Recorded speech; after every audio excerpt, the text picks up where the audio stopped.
I see you as a great karma yogi. I can clearly see how karma yoga is benefiting the world. However, what is the use of Kriya Yoga to the world beyond individual growth? Isn't it a selfish pursuit? What are the direct benefits of Kriya Yoga to the world? Oh, why are you declaring what kind of a yogi I am?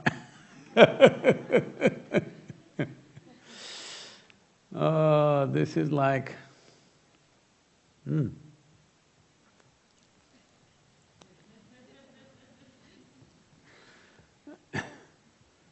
You already decided what kind of a yogi I am.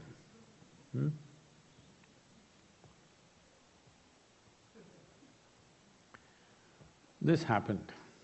A young starlet in the Hollywood told a successful director,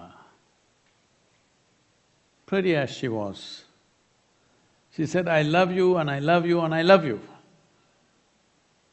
The director looked at her and said, "Will you marry me?" She said, "Come on, don't change the subject now."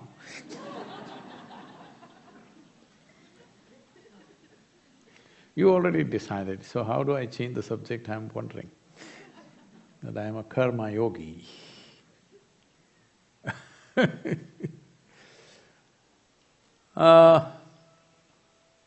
Now, what you're asking is, suppose this was an apple tree or a mango tree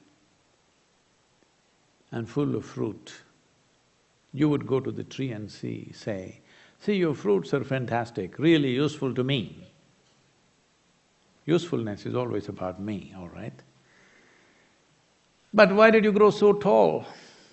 So hard to get, you must have been low, right here, full of fruit, we would have just plucked."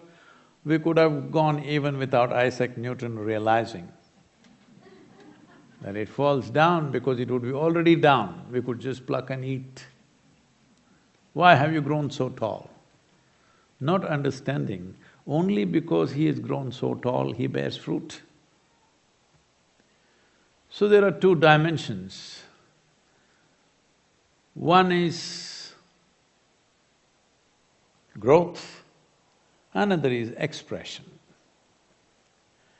Today, of course, I'm horrified to see parents pushing their children in the front like poster boys or girls and saying, "At the age of 8, my boy has already formed a company.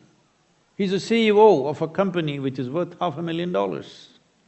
What a horrible thing to do to an 8 or 10-year-old child, that his value is only in dollars. This is the most horrific thing that you can do to your children, you should not do it even to your enemy's children.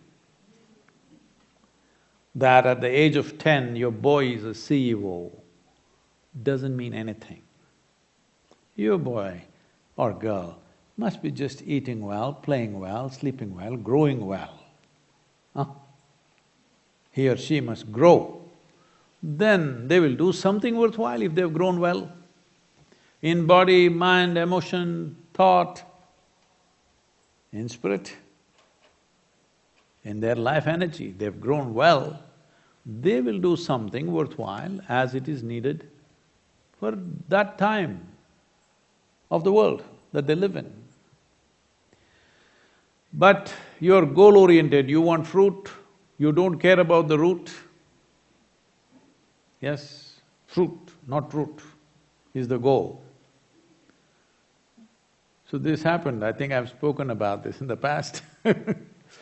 When I was doing farming, a family of entrepreneurs, they come to me and say, because I had coconut and mango and things in my farm, they said, "We have come up with a new formula, some growth… what do you call that? Growth enhancer. Like, you bought all those hair products, growth enhancer, and you're bald."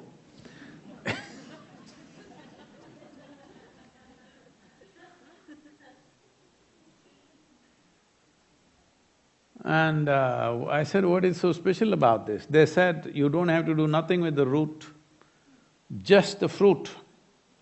You spray it on the fruit and the fruit will…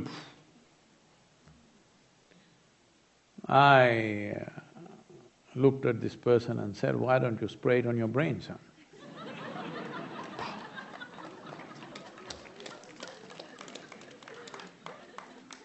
I know life like this.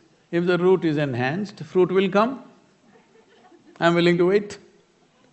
But you want the fruit to be enhanced without root being enhanced, I know you're going to kill my tree.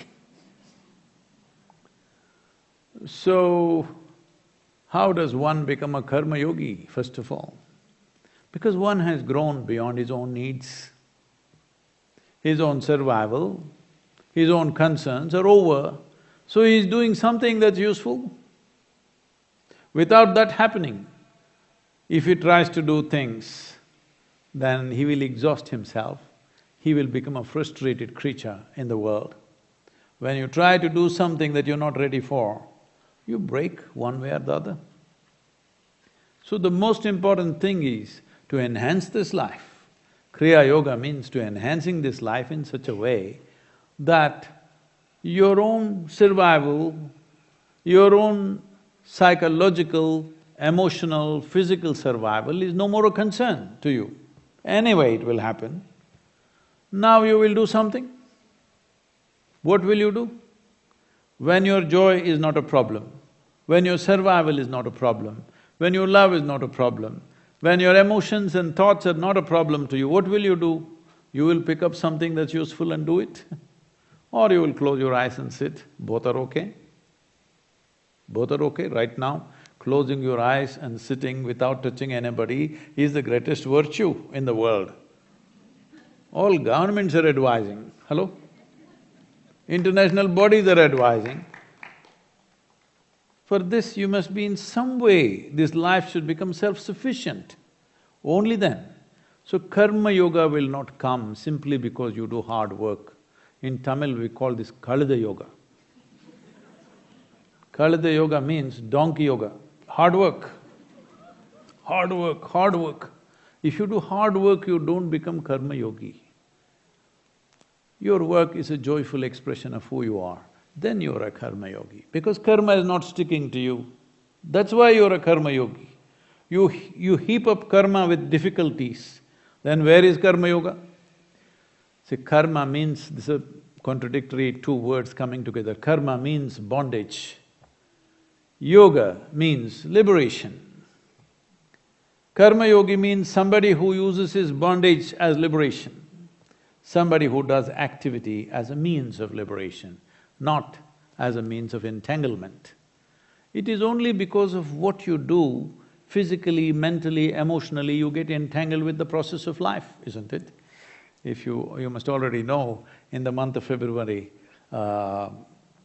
probably to start with only in United States, we're releasing the Karma book. It is a way of looking at karma probably, because I just looked at variety of things that are being said in the world. It is one of the most misunderstood aspects of life, so we thought we should clarify this.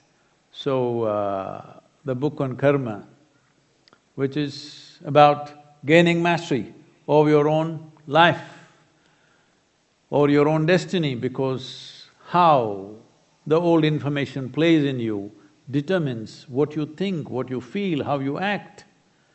So without kriya, how will you do karma?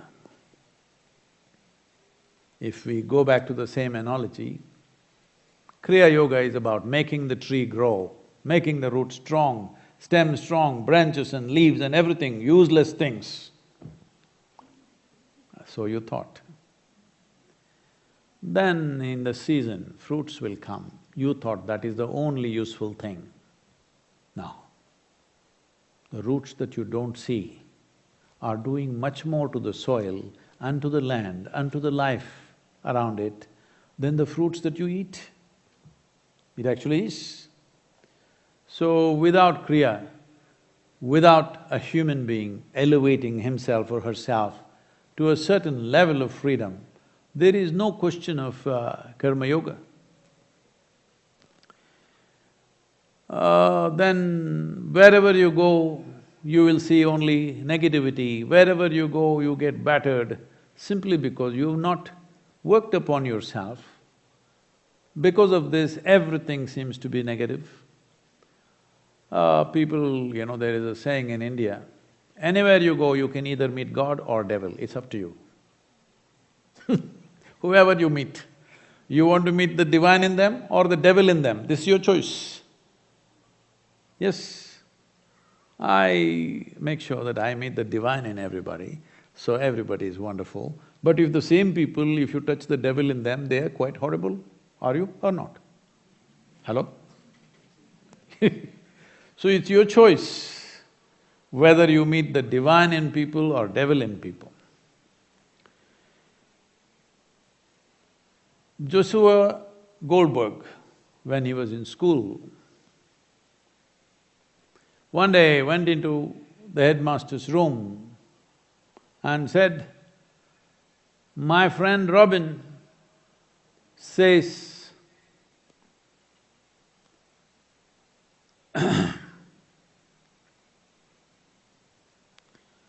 my friend Robin says that I should go to the devil. Every day he keeps cursing me like this.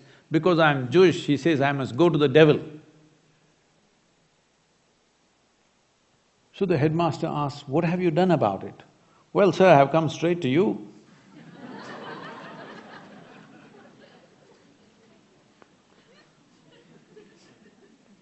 It's up to you what you want to meet. Wherever you go, you can either meet the divine or the devil, because these are polarities with which every aspect of life is living. It's for you to touch the right thing. For this, you must be in a certain way. Only you touch… then you touch the right things.